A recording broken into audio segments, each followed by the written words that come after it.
বরিশালে গত 2 দিন ধরে থেমে থেমে বৃষ্টি হচ্ছে। এতে জনজীবন বিপর্যস্ত। এদিকে জলাবদ্ধতা সৃষ্টি হয়েছে নগরের বেশ কয়েকটি সড়ক ও এলাকায়। গুরুত্বপূর্ণ কাজ ছাড়া মানুষ বের হচ্ছে না বাড়ির বাইরেও। বরিশালে আবহাওয়া অফিস বলছে, গত 2 দিনে চলতি বছরের সর্বোচ্চ বৃষ্টিপাত হয়েছে বরিশালে। আবহাওয়া অফিস সূত্রে জানা গেছে, শনিবার সকাল থেকে বরিশালে বৃষ্টিপাত শুরু হয়ে রোববার রাত পর্যন্ত চলছে।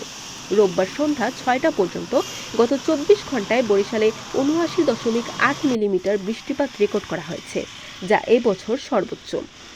রিকশা চালক ইসমাইল ফরাজি বলেন, 2 দিনের বৃষ্টিতে ঠিকমতো রিকশা চালাতে পারেনি। এতে না খেয়ে দিন পার করতে হচ্ছে। আজ বিকেলে 2 ঘন্টার বৃষ্টিতে Bogura road, college road, Agarpur, Oxford mission রোডে পানি জমে গেছে। এতে রিকশা চালাতে পারছি না। এ বিষয়ে বরিশাল আবহাওয়া অফিসের পর্যবেক্ষক মাহফুজুর রহমান জানান, মৌসুমী বায়ুর কারণে গত 2 দিন ধরে বরিশাল মুষলধারে বৃষ্টি হচ্ছে, যা আরও 2 দিন থাকবে। এছাড়া বাতাসের গতিবেগ স্বাভাবিক রয়েছে। বরিশাল.নিউজ।